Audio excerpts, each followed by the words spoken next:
In case you haven't been paying attention, there are currently 3 very large hurricanes in the Atlantic Basin: Irma, Jose, and Katia down in the bottom left-hand corner of the Gulf of Mexico. Each one of these storms is intensifying rapidly. Hurricane Irma, now that it's gone over some land, has decreased slightly. Still a Category 5, still catastrophic damage. And in spite of all of this going on, and in spite of the fact that 2 weeks ago we had Hurricane Harvey absolutely devastate Galveston, Houston, and several other cities in Texas, and in spite of the fact that earlier this week part of the the western part of the United States was on fire, Scott Pruitt, the head of the Environmental Protection Agency, went on CNN this week to say, look, now's not the time to talk about climate change. We got to focus on these disasters. We can't be having climate change arguments. If that particular line of thinking sounds familiar, it's because that's the exact same line that Republicans use after a mass shooting and we say, can we talk about gun control now? Can we talk about curtailing it a little bit? Now's not the time to talk about it. That is the standard Republican line we get every time they've ignored an issue for so long that it creates a massive problem. The massive problem pops up and then they tell us now's not the time. We can't do it now. We don't want to talk about climate change. We just need to deal with what's happening. We'll talk about climate change at a later date, hopefully never.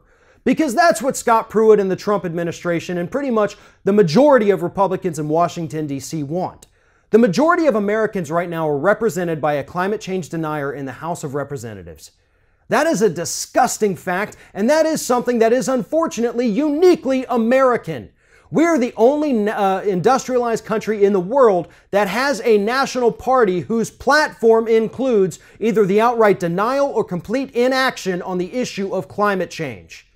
That is what we're dealing with. This isn't a global phenomenon. It's American. It's Republican American.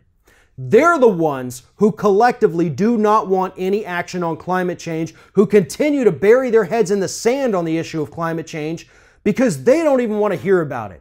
Most of them don't even believe that it's real. Well, I got to tell you, these 3 storms churning up the Gulf of Mexico and the Atlantic Ocean and the Caribbean, those are very, very real. Hurricane Harvey was very real. Those fires were very real. And that's just what's happened in the last 2 weeks, folks. We're not talking about things that have been accumulating for years. This is 2 weeks on. Climate scientists and other experts have agreed that the reason these 4 storms we've seen in the last 2 weeks grew so intense so quickly is because of climate change, because of the warming of the oceans, because of the air currents that are happening. That is climate change 100%. We've been being warned for at least a decade now that climate change wouldn't necessarily increase the frequency of storms, but it was going to increase the intensity of storms. We've got 4 exhibits, again, from the last 2 weeks that prove that. It's time for the Republican Party in the United States to wake up and understand that ignoring this issue, saying now's not the time to talk about it, isn't going to fix anything. All it's going to do is continue to make the problem worse. But it doesn't matter to Republicans because they're still going to pocket all those fossil fuel donations, and that is what is keeping them ignorant about the issue of climate change. If you're thinking about subscribing to our channel, I strongly encourage you to do that. But if you're not thinking about subscribing, I would encourage you to start thinking about it, and then once you're thinking about it, actually go and do it. You can see the subscribe button right there on the screen, or if you're watching on a different platform, go to youtube.com/theringoffire.